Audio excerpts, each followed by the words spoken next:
Good afternoon, and thank you for joining us for today's webinar, which is Hot Topics in HR, presented by H2R Business Solutions. My name is Allison Mitchell, and I'm part of the Greater Kitchener-Waterloo Chamber of Commerce team. Before we start our webinar, there are a few housekeeping items that I would like to share. Your microphones should be muted, but if you could please double check to ensure that they are so that we can reduce background noise, we would appreciate it. Please feel free to ask questions throughout the webinar, and you can do so by typing them into the questions box in your control panel. Our presenters will be answering your questions at the end of their presentation. All webinar registrants will receive a recording of today's webinar, as well as the slides in a follow-up email. Our presenters today are from H2R Business Solutions. We have Jill Zappitelli, President, Michelle Bilodeau, Senior HR Consultant, and Amy Ballatoni, HR Consultant. I would now like to invite Jill, Michelle, and Amy to begin their presentation. Thank you, and good afternoon, Chamber friends. It's great to be here. I'm joined this afternoon to present to you folks with two of my wonderful consultants, Amy and Michelle. And we're going to share with you what's sort of happening. We're on the street and the hot pulses for HR hot topics. So I know that everybody has received a ton of information on COVID-19, what's happening, policies, procedures. There are webinars. I mean, we're probably attending webinars one or two at least per day to try and stay up to date on everything. And we know that it really is a lot to stay on top of, especially when legislation seems to be changing on a daily basis. So we get it. We're right there with you. But what we're trying to do is really stay ahead of the game and be able to provide you and our clients with information that you might need at the time. So what we do is we actually work with about 30 local, most of them are local here to us in KW, local businesses, and we become their HR department. So it's important for us to really stay on top of what's happening because we need to implement all of this information for our clients. So we get that it's a lot, and today we're going to go through what some of those hot topics are. COVID has affected us all and our businesses in different ways. So what we're finding is that businesses are at different stages right now as well. And that's okay. I mean, last week I conducted 6 interviews on Friday, virtually. This week I'm recruiting for a client. I'm conducting layoffs for another company, preparing service agreements for 2 companies that are getting ready to launch brand new businesses. So everybody is at different stages, and that's definitely okay. And it's just a matter of remembering that you're not alone in that. Not only are employees experiencing change and uncertainty, isolation, but we're also hearing from business owners and leaders that they are too. So don't be afraid to reach out to somebody and have a conversation because we're all human and we're all in this together. I read some stats the other day. I just wanted to start by sharing. As we know, the COVID-19 pandemic has led to massive work interruptions in Canada since March of 2020. So layoffs. In 2019, the monthly average of employees on temporary layoff was roughly 43,000 people. As of April of 2020, that number spiked to 1.34 million people. I just was blown away at that number. Another from Stats Canada, they also noted that 97% of the newly unemployed in April said that they were on temporary layoff and expected to return to work once lockdown conditions are eased. So working from home, 4.7 million Canadians who do not normally work from home started to work from home in response to the pandemic, based on a survey conducted the week of March 22nd. When the agency added in all of the workers who normally work from home, that number rose to 6.8 million people, or approximately 40% of Canada's workforce. So that's huge, and we're going to talk a little bit about that today, working from home and some of the challenges, but 40% of our workforce is currently working from home. I was just amazed at that number. Okay. So, sorry, I'm just gonna Okay, so today we've got myself, Amy, and Michelle who are going to present as well. So we're going to talk about virtual recruitment and onboarding, mental health awareness, employer responsibilities, best practices for layoffs, reducing hours of work and the risks, as well as a summary of the H2R services that we've been dealing with lately. And then of course we want to open it up to questions and dialogue and any challenges that you might be facing that we might be able to help with today. So virtual recruitment and onboarding. When it comes to recruitment, what effects will social distancing, remote working, and the shift in the fundamental ways that we relate to each other have on hiring and onboarding? So right now, we're just finding we have to do the best with what we have. And in the past, most companies were doing initial phone screens anyways with new candidates. So that part doesn't have to change. And now we just have to implement a new process to allow for virtual recruitment for the rest of the process. So first round interviews, most are using Zoom. Of course, there's lots of other technology out there, but we're finding that most are using Zoom, which seems to be sort of the next best thing. So some tips for virtual recruitment and onboarding. Be prepared and test the technology. So make sure that you go in, your settings are okay, your microphone is okay. Prepare the candidates. So make sure that they've got everything that they need. They are aware of who they're going to be interviewing with, as well as obviously the link for the interview, the approximate time that it's going to take, et cetera, et cetera. And don't ignore employer branding as well. This is an opportunity for you to really hype up your organization. You know, look at what's behind you on the Zoom call. Maybe put one of your company signs back there and really start to promote. The other thing is we're hearing from people that in the recruitment process, even though they're doing the first and second interviews over Zoom, some are just saying they really, really need to have that final face-to-face with candidates before they make a hiring decision. And, you know, right now with some of the restrictions a little bit loosened, it can happen for sure. Just make sure that you are checking with the candidate first if they are comfortable coming to your office.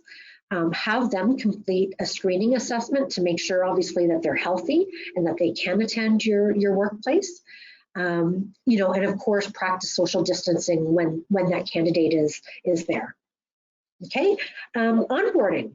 The other thing with onboarding is a lot of companies we're starting to see now have created these really cool sort of short and sweet videos about the company. They might do sort of virtual reality demos in terms of showing the office and that sort of thing, as well as getting other team members involved in that onboarding. Some are doing porch drop-offs, so laptop, you know, other equipment and things that the new employee might need, do a porch drop-off and go from there. The other thing is with new employees, make sure that you stay connected. And I think people are really starting to do a great job with this right now. And it doesn't mean that you as the leader or the CEO or president of the company, doesn't mean that you always have to be doing the calls with the new employee, but get your teams involved and, you know, get your other leaders of the company involved that they're starting to sort of onboard that new candidate as well. So it doesn't always have to be up to you. Okay, so I'm going to turn things over now to Michelle, who's going to talk to us about mental health. Hi, everyone. Joining us this afternoon, another beauty out there. So thanks for coming inside and sitting in front of your laptops and phones for a little bit. I really just wanted to start off by saying, you know, what I'm about to speak to is not necessarily new or groundbreaking. We've certainly heard a lot recently about how, you know, social isolation, working remotely, being at home with the kids and trying to get a million things done in a day, all of those things are really impacting our mental health. So I think we're all hearing the same messaging, but today we just wanted to share with you a few examples and stories that are coming to us from our clients and hopefully providing you with a nugget, as I like to say, of information that you can take away and use to your benefit and others. And just a quick stat to start us off, according to data obtained by the Canadian Mental Health Association, and this data was taken from April 16th to the 23rd, so fairly recently, 7 out of 10 Ontarians, or 69%, believe the province is really headed for a serious mental health crisis. So probably more so coming out of the pandemic than even experienced in the moment. And understandably, a further 77% of Ontarians are saying, we're really going to need some more supports in place. There is a deficit, whether it comes to waiting times or, people's lack of awareness, quite frankly, about the resources that are available to them. And the conversations, that we're having with our clients, the H2R team, we get together at least once a week and we talk about what we're hearing. And some of those conversations that we're having with our client base really do reflect the data. So we're hearing that employees are indeed suffering from loneliness, disengagement, stress as a result of financial burden, and certainly a feeling of inadequacy from trying to keep so many balls in the air. And so I said a minute ago, as a parent at home trying to make sure the kids are getting up, making sure they're online and getting their classwork done, making sure they get outside for some exercise even, while also still, meeting the commitment of professional responsibilities, that can be daunting for some, and certainly for many of us, I would suggest. And just on a personal note, for the very first time in my 46 years, I witnessed domestic violence. So I was out on a walk with my dog, and it sort of took place out on somebody's front porch. And it really drove the point home that not everyone has a healthy home situation.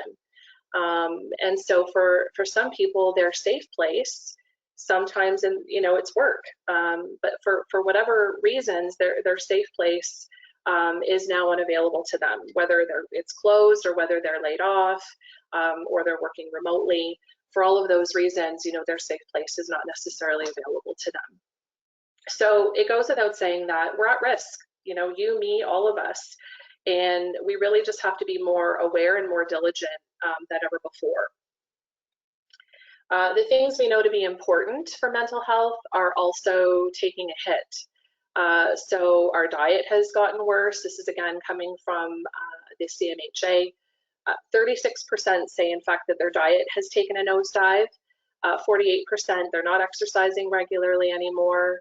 And despite trying to create a daily routine, which we know is so critical to being happy, 59% of them are saying, I can't establish a routine. It's very difficult for me to do that. And that's true whether they're working or not. And again, we're hearing similar stories from our clients. In fact, the H2R team was recently involved, unfortunately, in 2 cases, one that involved self-harm and the other attempted suicide. So if the point isn't being driven home, I don't know how else to communicate it. It's really, the help is really needed, is what I'm saying. Okay, so moving on, help. On to the positives, help is available. So if your company provides an EAP, an employee assistance program, talk a lot about it. Make sure it's part of your regular ongoing dialogue with folks, and make sure that, there's no shame or embarrassment in reaching out and utilizing it. I've used an EAP in the past before for, budgeting. So if somebody needs financial help, learning how to make do with less, perhaps, maybe the EAP provides that. But if your company doesn't provide an EAP, and we recognize that many of you don't, that's okay, because resources are available to you, and in many cases they're free. So the CMHA of Waterloo Region, which I have referenced a couple times now because it's so fabulous, they're providing free support. And one recent example that caught my eye was a webinar on coping with loneliness during COVID-19. Another that I was intrigued by is called Bounce Back. It's a free guided self-help program that teaches people life skills, which we can all use. and coping mechanisms for not just now, but going forward, post-pandemic. The Region of Waterloo Health and Wellness Division also lists several phone numbers for more urgent sort of crisis therapy needs, and someone to talk to right away.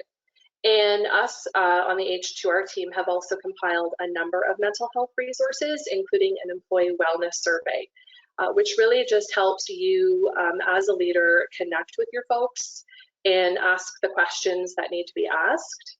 And that can obviously be tailored to suit your needs. So if you're interested in seeing that at all, just reach out to one of us. We're happy to share that with you.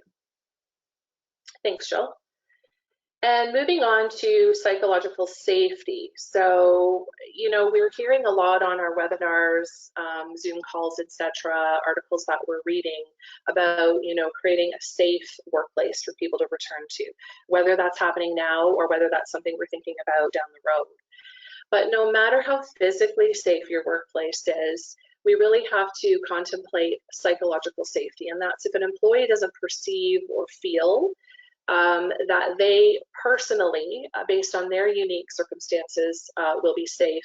It's going to be really tough to A, get them back to work, and B, you know, get the productivity that you need out of them once they're there.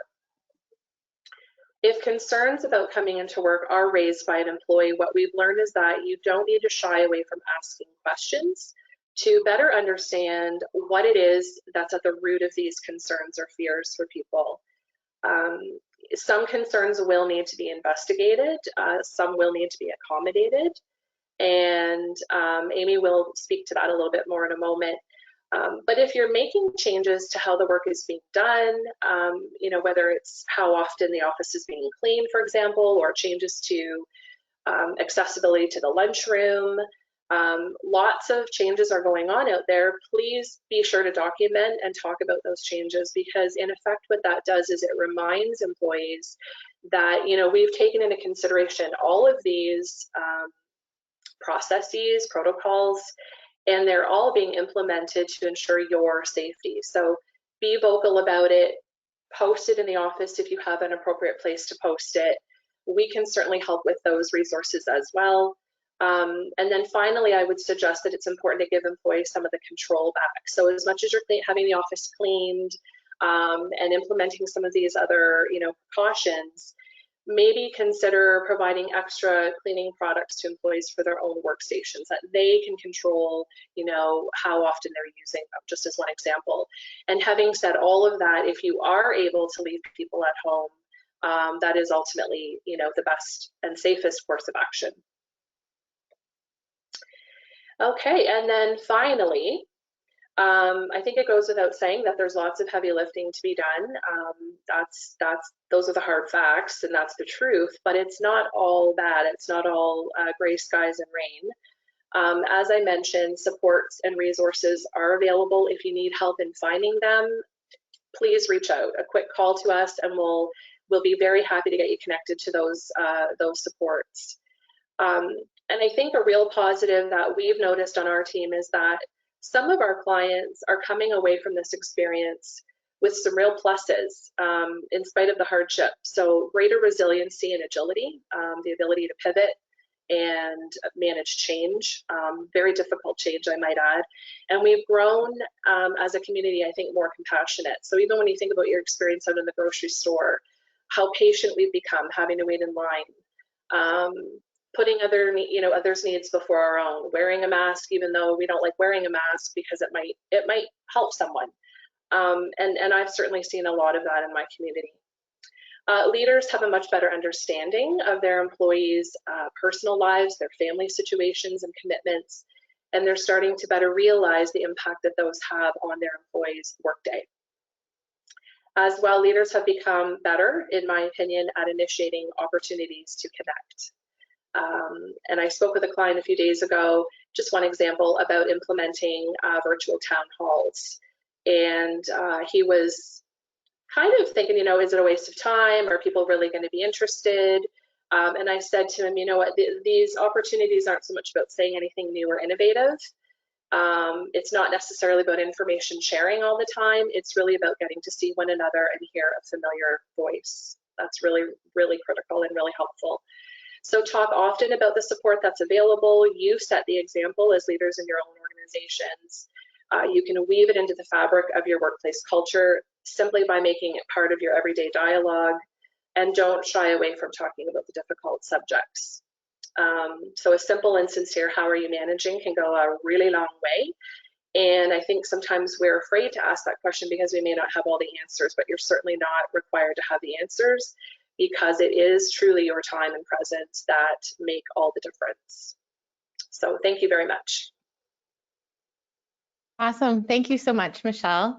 Hi, everyone. I'm really excited to be here. Thank you for being here to listen to us talk.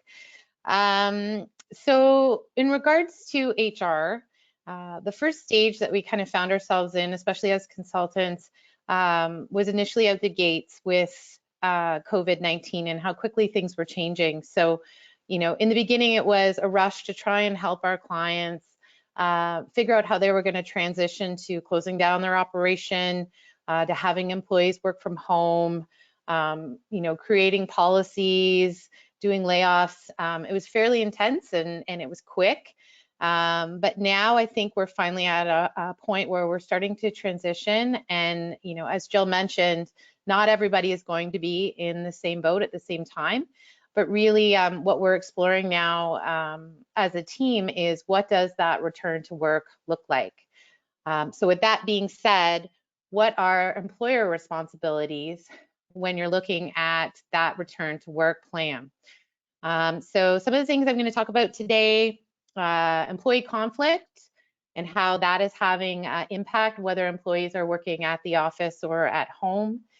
Looking at developing a really good COVID-19 policy.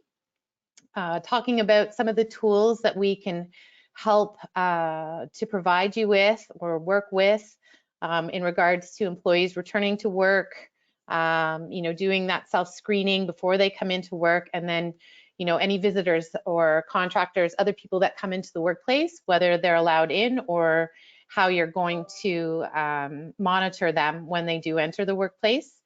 Also going to touch on the safe return to work training, and then employer responsibilities under the OHSA, and then what to do when employees are refusing to return to physically work at the office.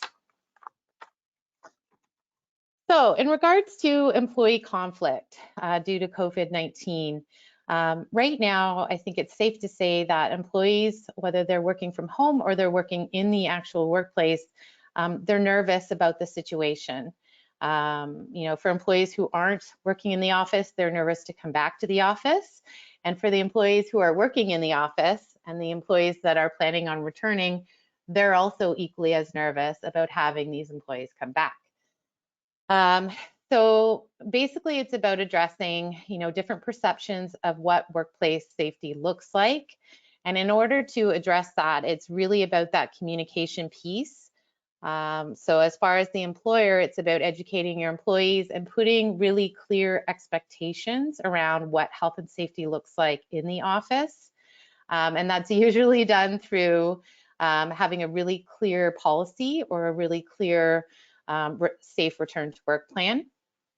Also, something that employers need to consider is adding in expectations into your policy that talk about behavior outside of work. And I say this because recently I have worked with a particular client who had employees that were working together in the workplace, but this employee had 2 teenagers who were still going out and partying, and they weren't social distancing, and they were recording the whole thing on Facebook. And unfortunately, it was made known to a few other employees that worked with this particular father of these teenagers.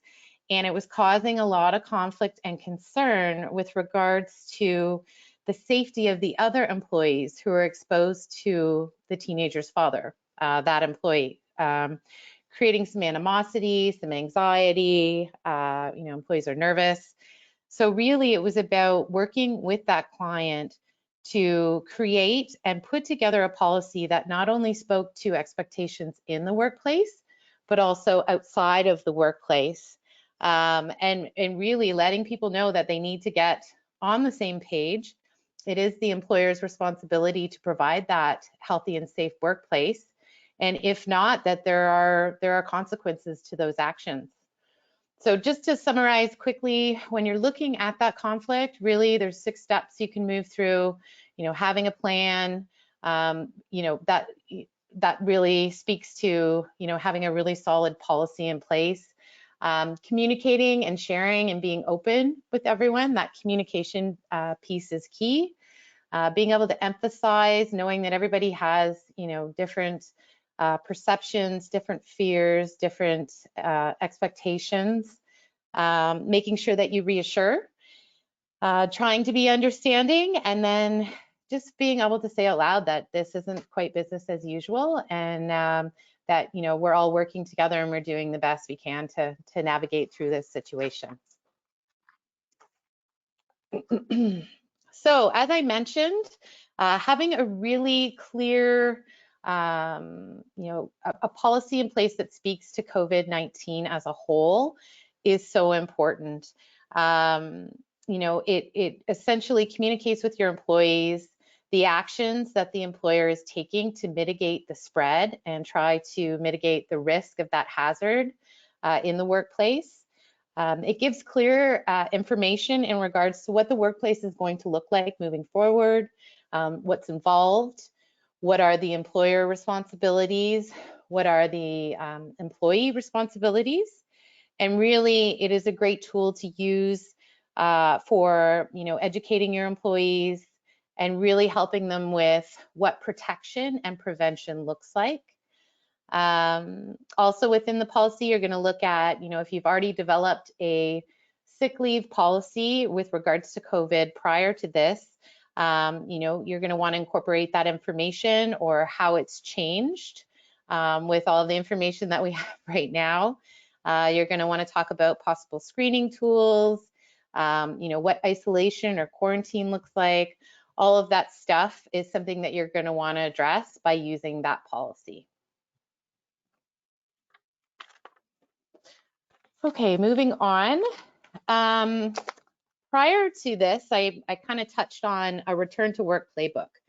So essentially, this is a communication tool that you can use to communicate all this information to your employees. And this is something that we can help with regards to planning and putting together that documentation. So obviously, information is changing daily. Things are starting to loosen up just a little bit as far as essential businesses and the regulations surrounding who can be open and whatnot.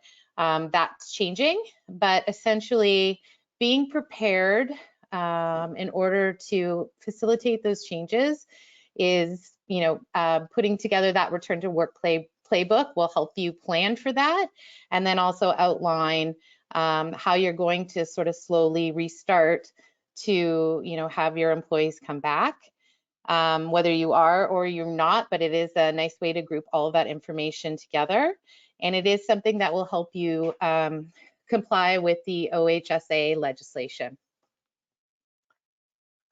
So some of the tools that playbook would contain, or that is something that you should consider as an employer. Just to give you a quick example, we've got a back to work assessment tool. This tool was specifically created prior to employees, clients having to close their doors and employees working from home. This tool was created as a way to if employees were asked to leave because they were showing symptoms, they were, told to go home, even if they weren't showing symptoms, just if they went home for a general cold. And essentially in Ontario, we have been told as employers, you're not able to ask for a doctor's note in order to return to work. So this back to work assessment is really important if you do have employees who have been asked to go home or that have been off sick. This is a tool that you can use with them to ensure that they're safe to return to the workplace. Moving forward, the one thing that will be really crucial is that you need to develop some sort of tool or way for employees that are going to be coming to the workplace. So recently I worked with a client who will be having two waves of employees in that, Group A will return Monday, Tuesday, Group B will be Wednesday, Thursday, Friday, and then the following week it's the reverse. So in order for the employer to protect themselves and also provide that healthy and safe workplace under legislation for the other employees, we've created a screening tool in that employees will fill that out before they come on site to the workplace. Now there's different ways you can manage it. You can have employees fill it out every day, submit to your HR contact or whoever your contact is to ensure that that's received. We have one client that they submit when they use the system for how their employees communicate when they are off ill. They're using that to submit these documents so that they go all to one place. They're reviewing them. The employee has said, yep, I'm fine to come to work. So we have that tool. And then lastly, the other thing to consider is how are you going to manage visitors that come to your office? So this could be contractors, it could be mail delivery, it could be maintenance, it could be any number of people that would be visiting your workplace. Now, a lot of my clients have chosen to keep their workplaces closed to anyone outside of employees, but it's not always the case. You can't always avoid that. So really having that visitor assessment tool in place is also very similar to the employee assessment in that, you're asking them the right questions to see if, they've been exposed or, they aren't feeling well. And then ultimately it's your decision as an employer to decide whether that visitor is entering your facility or not. Yeah, and Amy, if I can just jump in for a quick second, I think that having some of these assessments in place as well will start to calm some of the anxiety that we're hearing is out there amongst employees. So they know that everybody who's coming in is being they're completing an assessment. Visitors are completing assessment. Maybe PPE, masks, hand sanitizer, gloves are out there so that people could use them if they want to, and that makes them feel more safe. So I think it's calming a little bit because we've all been chatting with a lot of employees as well that are really, really scared about going back to work. And some that are in the office already, like Amy said, are afraid of the others starting to come back into the office as well. And again, like Amy talked about, not following the rules, et cetera, et cetera. There's just a lot of panic out there. And, we have to remember that we are still under a state of emergency until, I believe the last date is now June 2nd that it's been extended to.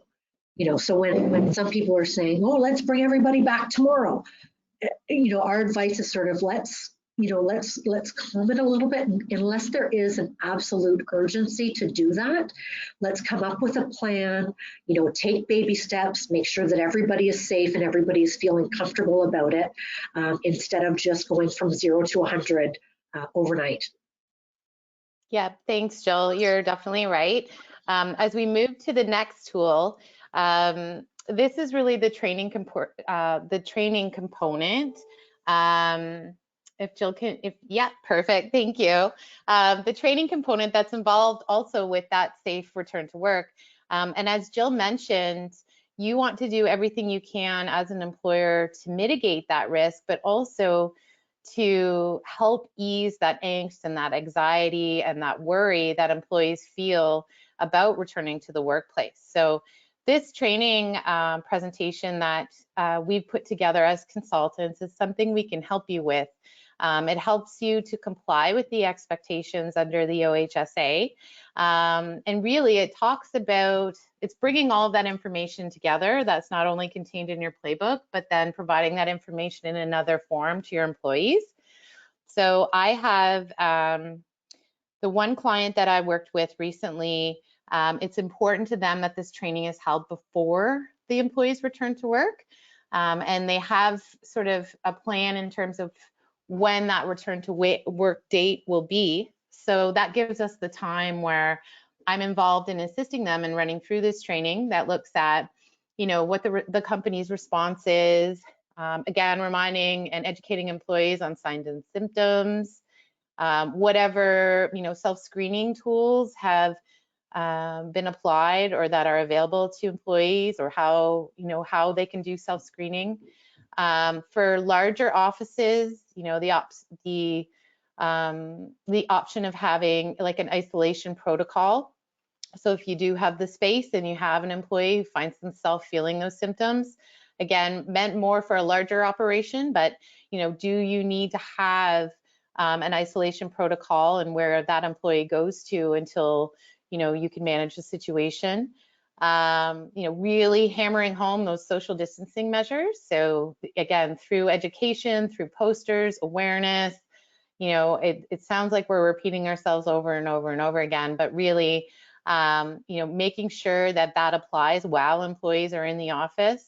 I just worked with a client this morning where they are working on putting together their seating plan, which essentially is really clearly mapped out in terms of, they actually have a physical drawing, it's color coded, for employee A or group A, they have like a blue dot, and then for group B, they're a green dot, and they all have their own separate space. No one will ever actually share the same space.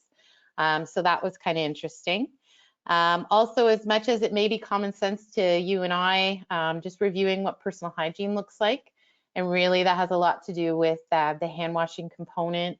And then as an employer, if you've put in extra measures in terms of, I have one client who they have a shared copier. So the expectation is after you use the copier, you're disinfecting. Here's the tools, here's the signage. If after you've used that, you are responsible to wipe it down on top of the extra cleaning that they're doing within their office. And so again, that highlights the disinfection measures. If you're having, a cleaning crew come in, for this client that's doing the 2 waves, a cleaning crew is coming in on the Tuesday night for the employees that work Monday, Tuesday, and then a cleaning person will come in again on the Friday night after the employees have been there Wednesday to Friday. If you can move to the next one, Jill. Thank you. So just to reiterate, employer OHSA responsibilities. Really, as an employer, you have that obligation to protect workers from hazards in the workplace. So in order to comply with this, really it's about identifying that risk and then following the key steps to that compliance. So the key steps, there are 5 steps. It starts with identifying, assessing, or addressing the risk, which in this case would be COVID. The second step is to apply or create clear written policies and procedures. And then from there, there's the training component, which we just kind of touched on. And then it's up to the employer to make sure there's supervision and monitoring. And then the last step is to start over. So if, with information changing so quickly, something may have updated, something may have changed, you may have to apply that. So really you're kind of in that constant motion of, what is the risk? How are we addressing this in a policy or procedure? How are we training employees on that? How are we going to supervise and monitor that? And then, did it work? Great. If not, or if we need to add more, you're starting over and doing that step again. So lastly, I think this is probably something that's on everybody's mind right now, is having that discussion about the right to refuse. And then once you do recall employees back to work and they still refuse, what do you do with that? So just to quickly touch on the right to refuse, that is, the employee has that right under the legislation when they believe that there's a dangerous condition in the workplace or that their duties present a danger to their health and safety, which is not an inherent or normal condition of their work. And the employee may be able to refuse to attend work or perform certain duties. So given the COVID pandemic, workers may refuse to work if their employer cannot or fails to or refuses to take appropriate measures to ensure the physical condition of the workplace will not spread COVID-19. So again, it's following that process as outlined in the OHSA, where the employer needs to investigate the complaint. And then with all of the evidence presented in that investigation, make sure that, you know, when you're making your decision, do you feel that there is a threat or there isn't? And if you feel that there isn't a threat and the employee still feels that there is a threat, then the complaint is referred to the Ministry of Labor. So lastly, just to talk about that recalling piece, when it refers to recalling employees and the employees that are refusing to come to work, really, you need to take each case and look at it through an individual lens.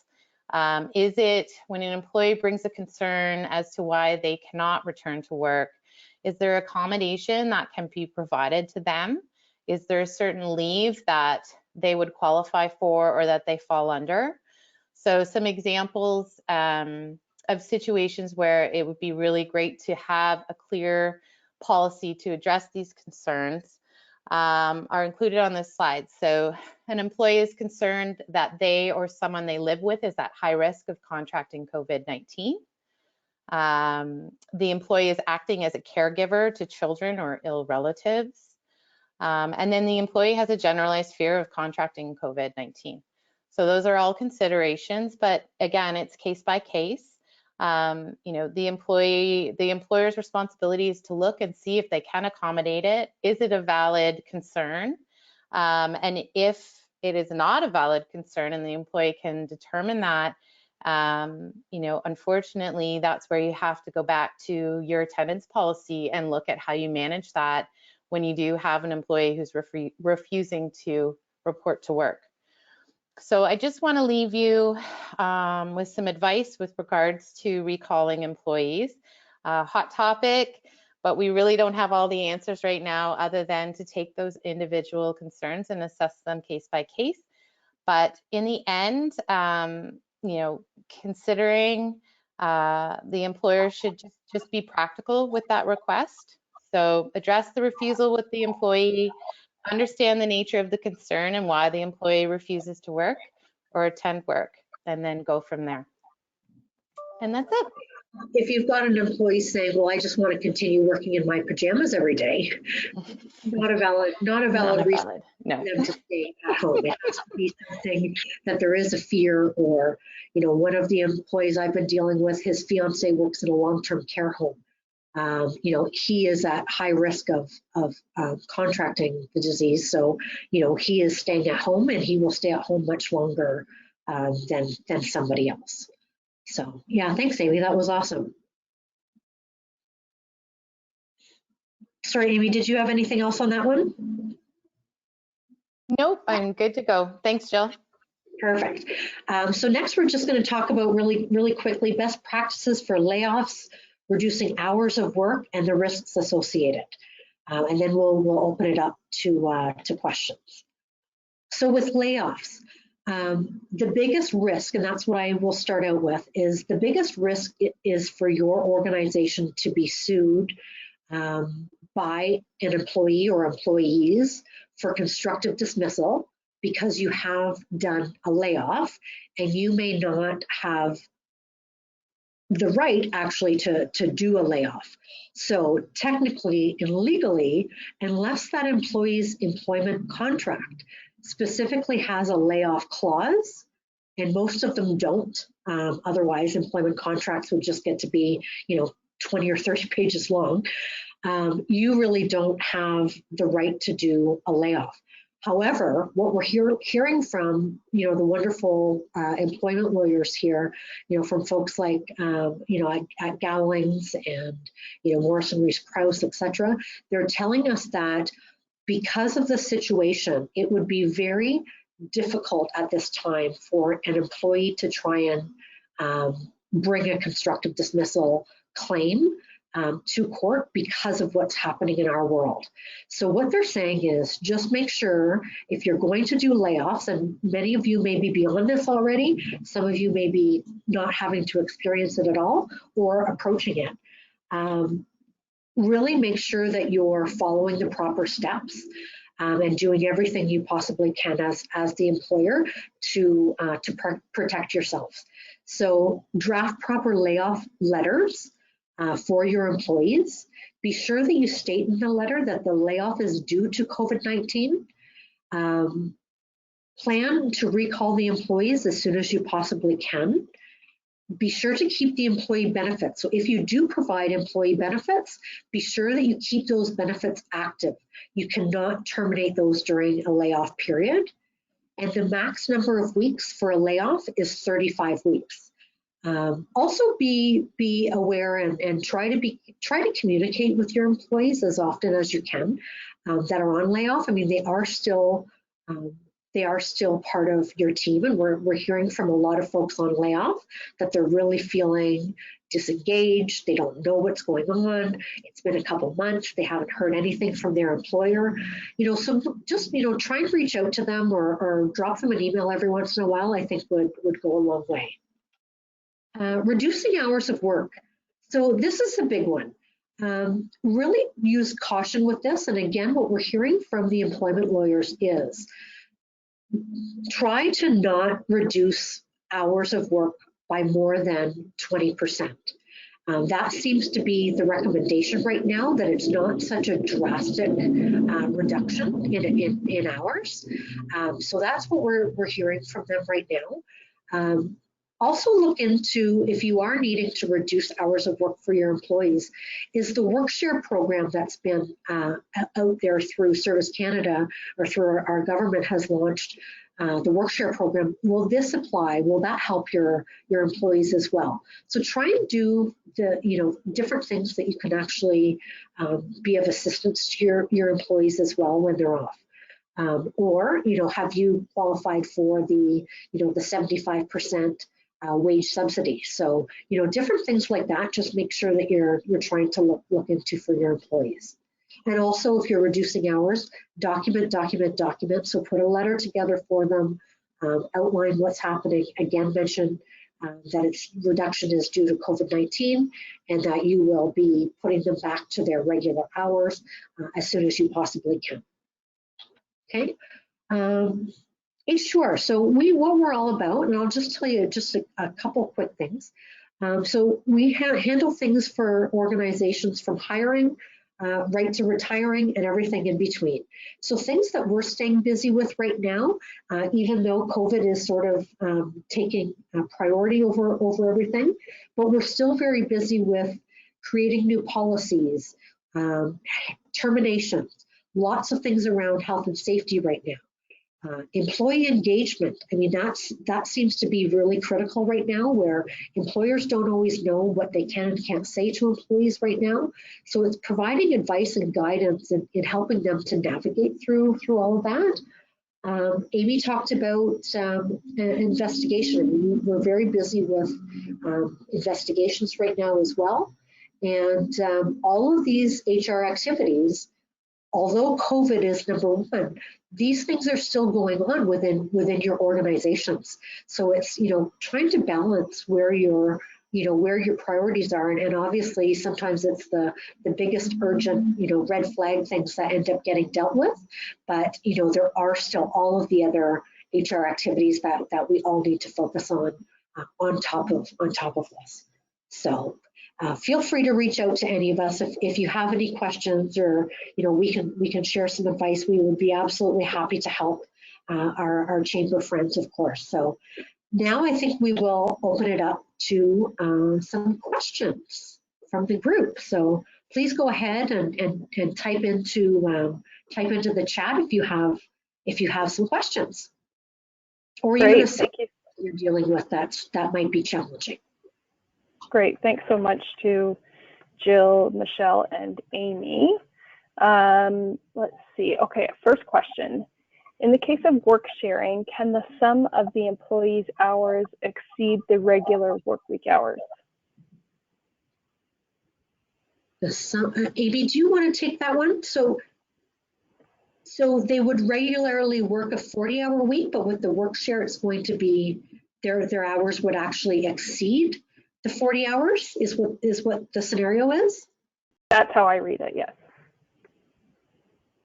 So you wouldn't, if your employee is working their hours and they're working full time plus extra added hours, the work share program is meant when there is a decrease in hours. So it's meant to support work share units, so groups of employees that do the same work and essentially have the same job title, who are experiencing a decrease in work due to, in this case, it's COVID. So I don't think that the work sharing program would apply to a situation where employees are working more hours than their regular scheduled hours.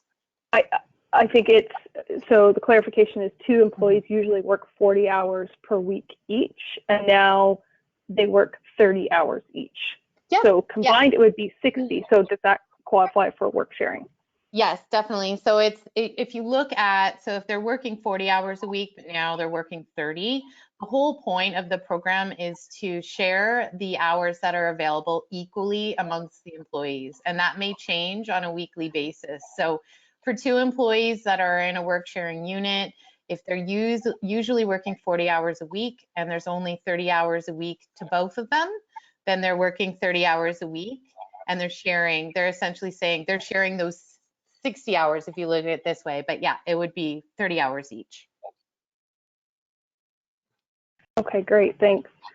Do you have a sense with the clients that you're working with about, what the remote working policies in general might be? So we're seeing from some of the larger companies that they're saying, most of our employees are just going to remain remote. Are you seeing that with some of your clients? Are you seeing a full kind of return to work in the office? Or are you seeing a hybrid? Maybe a little bit of both. I mean, we've heard about a lot of the big tech companies that are saying, we're gonna continue just to keep things, employees working from home, and that's our sort of goal, at least for the next couple of years. But I think for smaller business, I don't know, Amy and Michelle, maybe you can comment on what you're seeing with your clients. But I think with mine, they are really hoping to have everybody back in the office.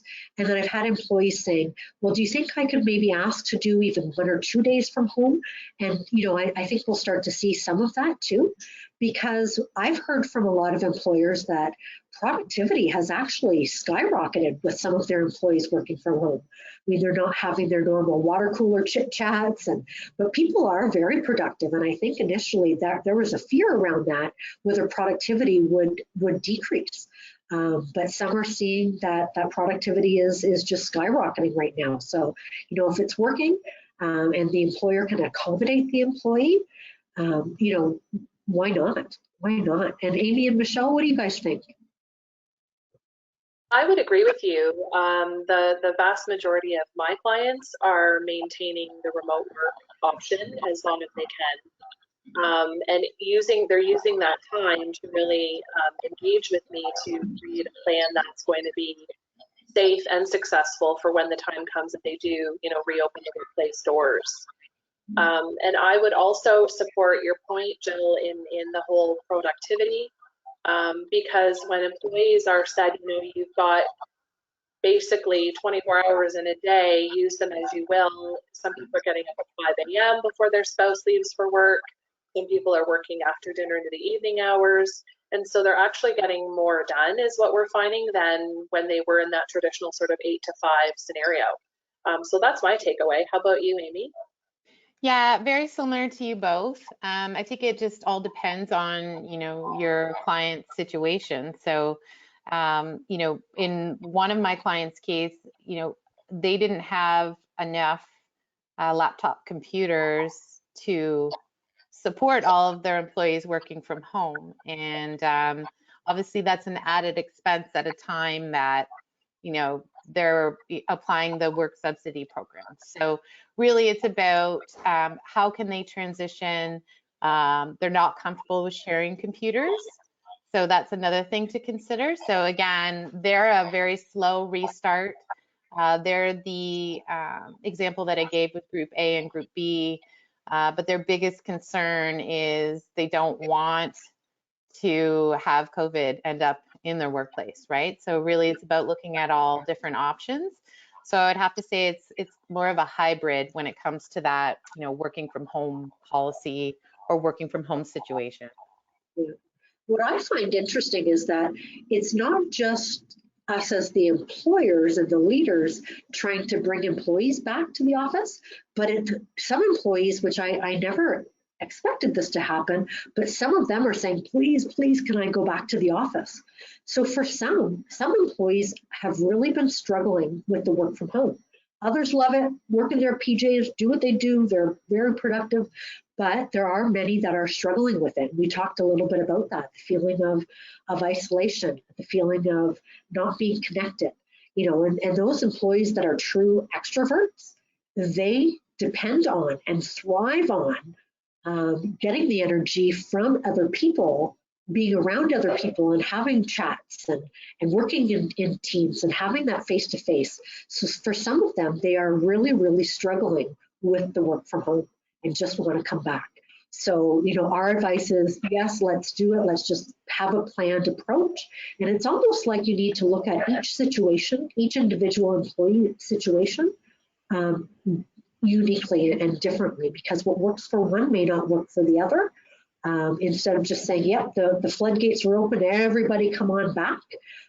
You just don't want to be that employer in town that has the COVID outbreak. Right. Yeah, Okay. Until childcare, until that problem is solved, you're going to have a lot of employees that just can't come back to work. So sometimes it's not at all a fear about COVID or having somebody at home that's health compromised. I think that it comes down to the practicality of, I don't have anybody to watch my kid. So I think until we see some of those supports coming back into place, there will be employees saying, listen, I just can't make it work. That's what I'm hearing, actually, from other moms, not necessarily clients, but from other parents. Okay, great. So we have a minute left. I'll ask one quick question and then we can wrap up. So the question is the temporary layoff maximum period still 13 weeks? It's actually 35 weeks. If the proper documentation and letters are put in place. But that may be something you want to clarify with your business, with your employment lawyer, because layoffs typically in the past, yes, have been at the 13-week max. But if it's due to COVID and the layoffs, it is extended as long as you're keeping their benefits and other entitlements that they've had in place up to 35 weeks.